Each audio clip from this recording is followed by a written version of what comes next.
Hey everybody, welcome to Example of Play, the home for strategy, tactics, and more. In this video, I'm going to give you my quickfire impressions of 3 games that are either new or about to come out. They all share in common that they are turn-based tactical roguelikes, which is one of my favorite genres, but they're all completely different in terms of theme and structure in most other ways.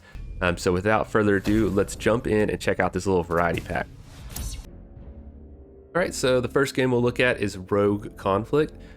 This is one for my war gamers out there because this is a game, the core gameplay is a lot like Panzer General, Panzer Corps, and those types of games, but wrapped up in a roguelike packaging. So whenever you start a campaign, you'll pick which army you want to play as. Think of these as like the different teams in Into the Breach, where they all have different units within them. They all have some kind of twist, other than the first one, which its twist is that it's just well balanced. All the others are focused in some way or have special abilities or have unique units that only that army picks.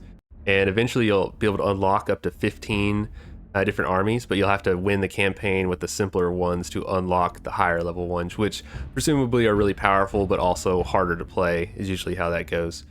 We'll pick the first tank armada here, which is focused on tanks, obviously. And then whenever you play through the campaign, you'll pick from different missions, so you'll have 3 missions to choose from. They have different terrain, they have different enemy strengths, they have different objectives, but you get a little choice here of how much challenge you want to take on. We'll go with the low enemy strength one here just for our demonstration purposes. You can spend some of these requisition points to get exact details on what enemies are out there, but you need those points for all kinds of stuff, so it's kind of up to you whether it's worth it to spend them here or save them for unit upgrades and reinforcements later. When you get into the map, you'll see, much like a Panzer General type of game, you have a deployment phase where you have your units, and then you can deploy them into the field, which we'll just throw down some tanks and infantry. We got some artillery. And then when you're done deploying, you'll start, and then it's a turn-based grid-based system where you're moving them around. And then of course we can't see what's out there, but if we send our tank forward, we'll see what happens. They didn't run into anything. But our objectives, so every map is randomly generated, so you never see the same map twice, and then every time you play, you'll have different objectives to go after, just depending. For this one, we need to destroy enemy supplies. And so I've played this several battles in this, and I don't think I've seen the exact same set of objectives twice, so there's pretty good variety. And then we also have an airport to capture as a secondary objective, so doing those bonus objectives gets you more requisition points, which is handy if you can pull it off. It's kind of a balancing act of going after extra objectives and thinking about, am I going to take as much damage accomplishing this objective, and then just have to spend those points to repair those units anyway. It's a pretty tough game. I've played a lot of Panzer General type games before, and I don't know, my first few battles I did not do so hot. In this game, I might have survived them, but felt like I wasn't going to be able to afford to go much further. But if you've ever played those kinds of games, you should be familiar. You got like your unit stats. All the units have 10 strength to start, and then as they fight, that strength goes down. Their attacks are weaker the lower their strength is. Units also have morale. You try to beat that up to force even like a strong unit. If you can hit it with artillery or airstrikes, you can drop its morale enough that you can force it to retreat. And so all of that kind of informs your strategy, which units you have, what the map looks like. And so it's tried and true gameplay that everyone likes, but wrapped up in a roguelike packaging, which I think is the first time I've seen anything quite like this. So it's a very fun, interesting game. I think it comes out March 6th, but you can play the demo now if you want to try it out. So that's Rogue Conflict, our first game of the day. So for our next game, we're going to totally switch gears. This is He Is Coming. It is a tactical auto battler roguelike, which is not a genre I'd really played before, auto battlers, because I thought, what's the fun in not being able to control your character during a battle? But where it's really interesting is that all the strategy goes into how you build your character. So in this game, whenever you start a new run, you wander around this world, which has these very beautiful, simple, but pretty and effective, very charming graphics and like a CRT monitor effect that works really nice, and retro music. So the packaging, the presentation is great. You wander into the world. You start with just like a wooden stick and that's it. But you find all kinds of items. So some of them give you the stat bonuses like more health, more speed, more armor. You have a weapon spot. So we might take this stick that does basically deals 1 damage every time we hit on top of just 1 attack.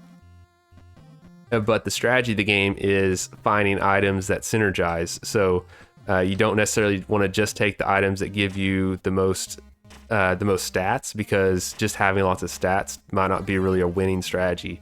You need items that kind of feed off of each other. Some of them have special effects they trigger. Some of them will heal you. Some of them will give you like thorns damage against enemies.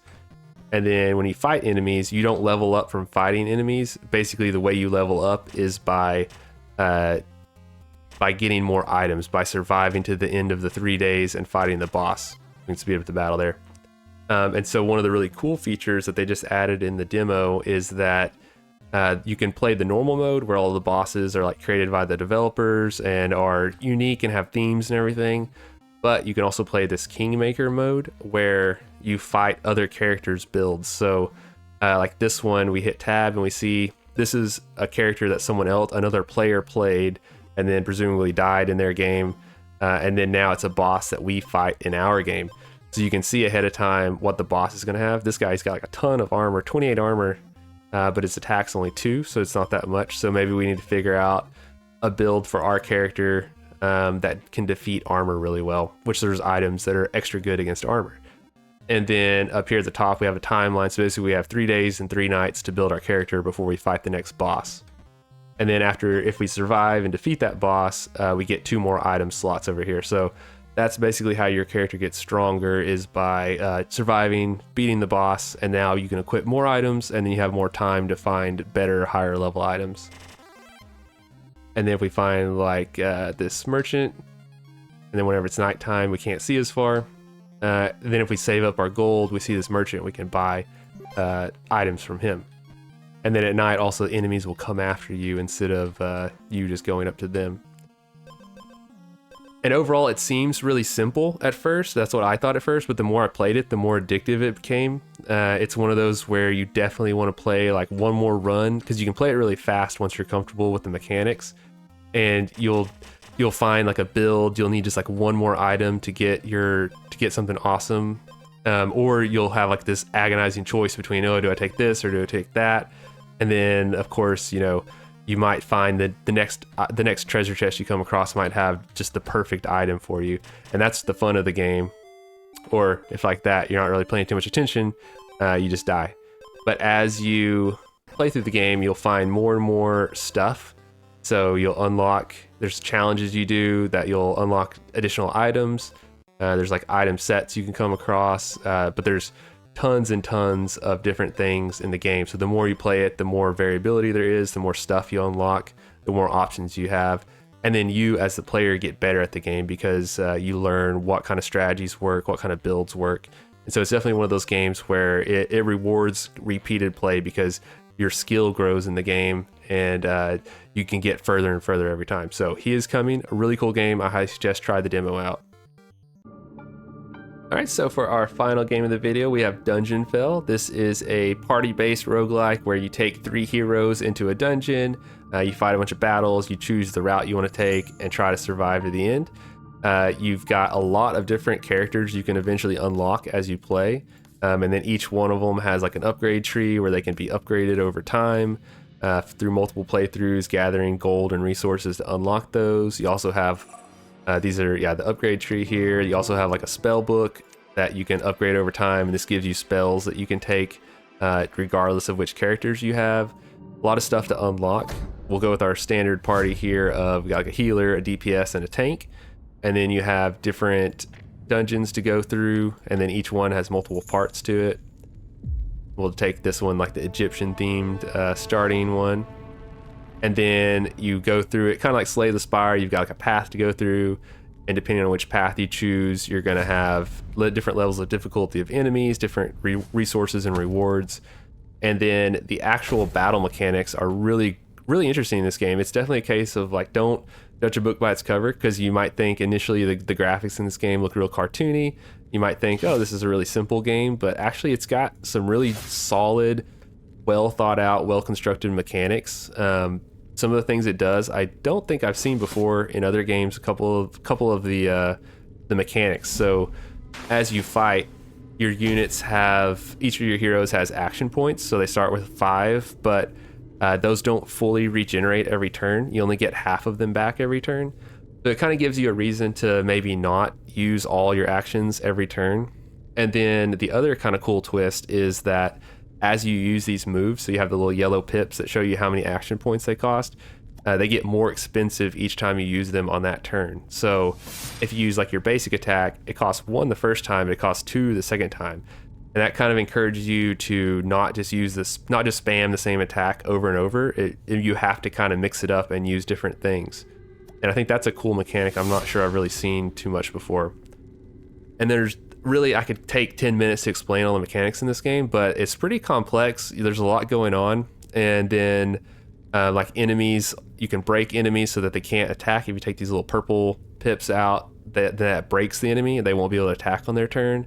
You can see who the enemy's going to attack and what their damage, what their odds to hit are. So you're going to try to protect your characters while defeating the enemy. And yeah, when I first saw this game, it seemed really generic and I wasn't sure how I felt about it, but like the more I play it, it's actually really fun. It's pretty breezy. It's Steam Deck certified, so it's definitely would be a good contender for like a handheld game session. I would say kind of the only downside with the game is that it feels like it needs a little more character or soul to it a little bit. It is a little generic overall, but the actual gameplay is really good. I have no complaints about that. It's really solid and pretty compelling because as you get into it, the different enemies you encounter start to have different mechanics, gets more challenging as you go. And so you have to definitely develop strategies, and then there are a ton of characters to unlock that all have different moves, that all have different upgrades you can take eventually, and then each time you finish a battle, you get a chance to upgrade one of your characters on that run. And so every run is a little different, every party build's a little different. Pretty solid game. So Dungeonfell, it just came out recently. It's not very expensive, so if you're looking for kind of a party-based RPG, definitely a solid choice to consider.